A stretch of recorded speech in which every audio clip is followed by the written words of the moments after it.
Yo tout le monde, ici c'est Chris d'Iconic et vous regardez le 19e épisode du Lifestyle Décodeur. Ouh, ça fait du bien d'avoir refait ces coins là, j'en pouvais plus. Bon, comme tu as pu voir dans le titre, le sujet va ni être mode ni hip-hop. Il va plutôt être sur les réseaux sociaux. Comme les plus fidèles du Lifestyle Décodeur le savent, il peut m'arriver d'aller sur des sujets plus pop, du moment que le sujet touche à ma communauté. Et dans ce cas précis, Instagram et les modèles d'Instagram la touchent. Alors, pourquoi avoir choisi un sujet comme les modèles d'Instagram? Parce que je pense que c'est nécessaire que les gens comprennent mieux ce qui se trame derrière cette tonne de mannequins.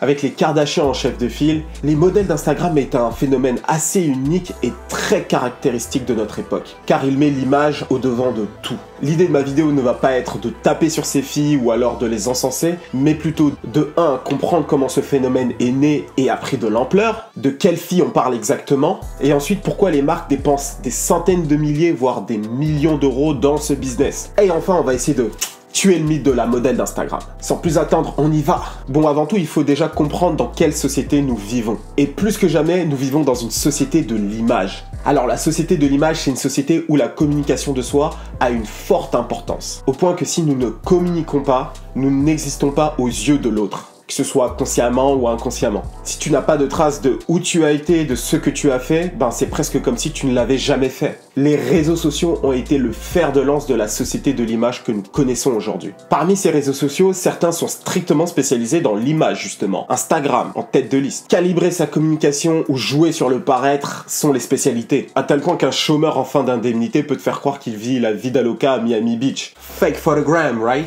Tu peux t'accorder avec moi pour dire que Instagram est le réseau social qui fait le plus rêver. Ou plutôt qui te fait plus rêver la vie d'autrui. Pour les voyages, le luxe, les expériences et aussi les modèles d'Instagram. Les modèles d'Instagram sont tellement fraîches qu'on n'est pas sûr qu'elles existent. Tu les vois jamais dans la rue, jamais dans le RER. Et ces mannequins d'Instagram sont justement comme des poissons dans l'eau dans cette société où les selfies et autres photos sexy règnent en maître. Alors, qui sont ces filles? Il existe tout un spectre de modèles, mais j'ai relevé quand même quelques grands types. Il y a tout d'abord tout ce qui est escorte et stripteaseuse. D'ailleurs, c'est le côté le plus sombre de ce monde. Il y a du business qui est effectué, mais comment te dire, ça rentre pas vraiment dans le sujet. Parce que sinon, là, on part dans la prostitution, etc.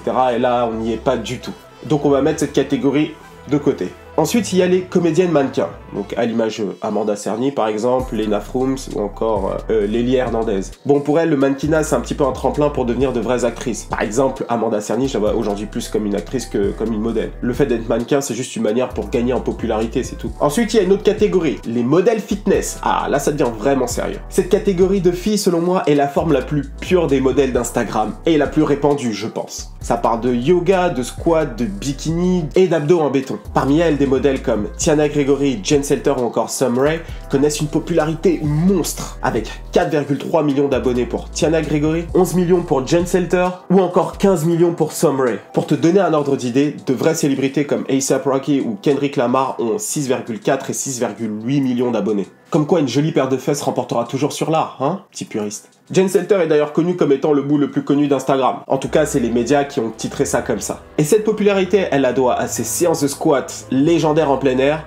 et à ses leggings de couleur fluo immanquables. When I first started posting photos, I never thought my butt would be this sensation or the most known butt on Instagram these days. Grâce à ça, elle a fait énormément d'argent et a parcouru le monde. Tu t'imagines, ton boule te fait parcourir le monde, c'est un délire. Bon, il existe encore une autre catégorie, c'est les célébrités. Celle-ci est la forme ultime des modèles d'Instagram, comme Emily Ratajkowski, Bella Hadid, et en tête de liste, bien sûr, les Kardashian Jenner. D'ailleurs, les Kardashian Jenner ont mis le game du modeling Instagram à un other level, à un autre niveau, quoi. Avec Kourtney à 58 millions d'abonnés, Chloé avec 60 millions, Kendall avec 82 millions, et la grande prêtresse mère Instagram Kim Kardashian avec 101 millions d'abonnés. À chaque fois que je vois leur nombre d'abonnés, je me dis que 4 sœurs sur 5 a un nombre d'abonnés supérieur à la population française. C'est quand même dingue, hein. Alors voilà pour les catégories de modèles Instagram. Maintenant qu'on les a clairement définies, pourquoi les marques s'intéressent autant à elles? Bon, tout d'abord pour leur audience, bien évidemment. Mais bon, ce n'est pas suffisant. Le fitness connaît une popularité de plus en plus grandissante en Europe. En France, le marché s'élève à 2,5 milliards d'euros, avec 5,5 millions d'inscrits. En Allemagne, on en compte 10 millions et en Grande-Bretagne, 9 millions. Aux États-Unis, le phénomène a pris encore plus d'ampleur, bon tu me diras pour changer, puisque le marché s'élève à 30 milliards de dollars et plus de 50 millions d'inscrits. Au vu du potentiel, les marques essaient de tirer profit en essayant de communiquer de la façon la plus pertinente pour toucher son cœur de cible. Et aujourd'hui, l'influence marketing avec les modèles d'Instagram est la manière la plus pertinente de toucher des communautés de millions de personnes qui de 1 sont fans du modèle en question, aimeraient lui ressembler, ont un rapport émotionnel avec elle, et de 2 qui sont intéressés par le fitness. Fort de ces 2 points, les modèles d'Instagram vont jouer de leur pouvoir de recommandation pour vendre des produits. Alors moi je me considère pas comme un modèle Instagram parce que pour moi un modèle Instagram c'est une personne qui a 100 000 abonnés ou plus et qui est rémunérée par des marques pour faire de la pub sur les réseaux sociaux. Les filles ne font que se demander comment elles font pour avoir des corps pareils et les mecs c'est plutôt... Putain de merde. Waouh.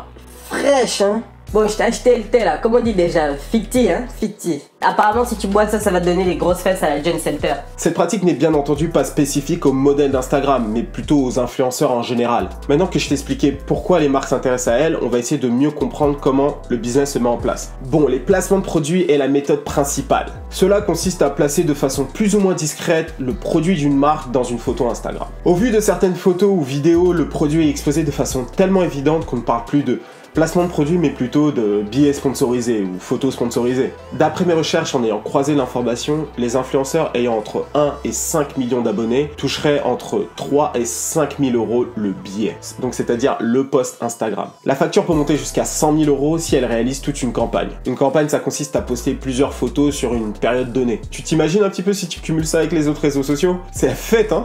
Mais dans le game des photos sponsorisées, celles qui se font le plus de sous sont bien évidemment les Kardashian-Jenner, qui empoche une véritable fortune à chaque poste. D'après Michael Heller, le CEO d'une société d'influence marketing qui a les Kardashian pour clients, un post sponsorisé de Kim Kardashian ou de Kylie Jenner peut se facturer entre 500 et 1 million d'euros. Pas mal, hein? Les meufs s'achètent un appart à chaque photo, c'est ouf. Dans certains cas, les influenceurs, et en particulier ces modèles, n'annoncent pas toujours que c'est une publicité. Et ça a causé souvent des problèmes, parce que c'est illégal. Un organisme spécialisé dans le droit de la consommation a d'ailleurs remonté les bretelles aux Kardashian parce qu'elles n'annonçaient pas toujours que c'était une publicité quand c'en était une. Certaines entreprises ont basé une grosse partie de leur stratégie, voire l'ensemble de leur stratégie marketing, sur ces modèles. Il y a notamment des marques de waist trainer, bon ça c'est plus trop d'actualité, les marques de soutifs sans bretelles, Sneaky Vote par exemple, le très connu Ficti, ou encore le champion au titre, Fashion Nova. Fashion Nova a basé sa stratégie uniquement sur les modèles d'Instagram en ignorant complètement les médias traditionnels, magazines, télé, etc. Le site spécialisé dans le prêt-à-porter pour femmes ayant des formes compte aujourd'hui dans son staff plus de 600 personnes et tout ça en seulement 3 ans. C'est pour te montrer que cette boîte a fait énormément de profit en se basant uniquement sur ça. Ce qui veut dire que ces modèles ont un vrai pouvoir de prescription. Et miser sur elles, c'est pas miser sur du vent. You know what's so crazy? 100,000 on the wrist, but my outfit though, bitch, $60. Fashion Nova, baby. I'm gonna be on a budget until the day I die, bitch. Une entreprise peut baser toute sa stratégie d'acquisition uniquement sur ça et ça peut clairement fonctionner. Et certains modèles prennent conscience de ce pouvoir de prescription et au lieu de ne faire que des partenariats avec les marques, elles décident elles-mêmes de lancer leur entreprise. Par exemple, Tiana Gregory propose son propre calendrier, vend du merchandising, etc. Anna Cherry propose encore mieux. C'est genre différents niveaux d'accès à son compte Instagram avec du contenu plus ou moins privé. Et pour ça, tu payes un abonnement. Ça va de 25 $ par mois à 500 $ par mois. À ce prix-là, faut que je te rencontre. Hein. Sans parler du merchandising qu'elle vend avec les bonnets, les planches de skate. Tiens, qu'est-ce que ça fout là, ça? Il y a aussi Jen Selter qui a lancé une application cette année qui te permet d'avoir des abdos et un fessier d'acier comme elle. Tiens, je vais te prendre aussi cette appli, hein, je crois. C'est bien. Pour elle, ça se comprend totalement. Faire des partenariats avec les marques, c'est très éphémère, mais en tout cas, monter son propre business, c'est la meilleure méthode pour contrôler ses propres profits et réfléchir à long terme, on va dire. Bon, tout ça c'est beau, l'argent, le business, les opportunités, tout ça. Mais ça n'a pas que du bon. Les filles ordinaires qui passent trop de temps sur Instagram ont tendance à développer de plus en plus de complexes en se disant que c'est la réalité. Parce que ça fait des tonnes et des tonnes d'images de filles parfaites qu'elles ingurgitent et elles se rendent bien compte qu'elles ne ressemblent pas à ça. Je pense que ça m'a causé de la frustration parce que j'avais pas le bon état d'esprit en fait. J'étais assez négative, si je peux dire ça comme ça, à l'époque. C'était par exemple tout le temps des corps parfaits entre guillemets sur mon fil d'actualité et là je Je pensais pas nécessairement au travail que j'allais devoir, à l'effort que j'allais devoir fournir, au travail que j'allais devoir faire pour moi-même arriver à ce but en fait. Mais moi j'ai envie de dire stop. Tout ça n'est que du business. Il faut toujours garder en tête ça. Du coup ces filles vont se mettre dans les conditions nécessaires pour être parfaites et ensuite te vendre un produit. Et ces conditions parfaites c'est la chirurgie esthétique, le Photoshop et le maquillage. Ce qui fait que toi jeune lycéenne ou jeune étudiante, même avec la meilleure volonté du monde, tu ne réussiras pas à leur ressembler à moins de passer sur le billard. Bon là je parle des filles mais c'est aussi valable pour les mecs mais pour d'autres raisons. D'après un organisme anglais spécialisé dans la santé publique, Instagram serait le réseau social qui causerait le plus de troubles mentaux aux jeunes. Et les faits que j'ai cités plus tôt en sont la raison principale. You have these girls that like edit themselves and like enhance different body parts, and you have all these like young girls kind of thinking like, oh, I'm supposed to be super skinny, I'm supposed to have a big butt. Women are not perfect. We shouldn't think being perfect is like being like having this like hourglass body, like it doesn't exist. Like a normal girl doesn't have it. We're not all like Victoria's Secret models. Pour bien finir le sujet et te montrer que tout ça n'est pas authentique, j'ai sélectionné quelques photos de modèles Instagram avant la chirurgie esthétique et après.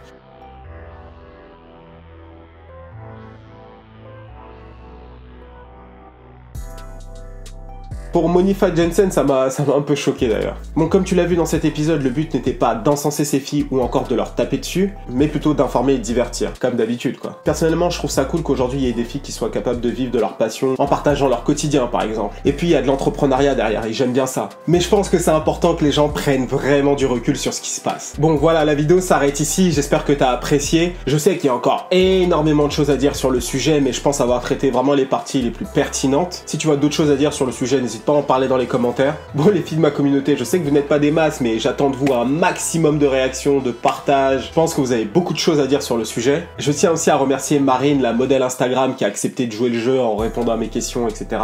Bon, le sujet aujourd'hui c'est Instagram, donc n'oublie pas de venir me suivre sur le mien, iamchris.k.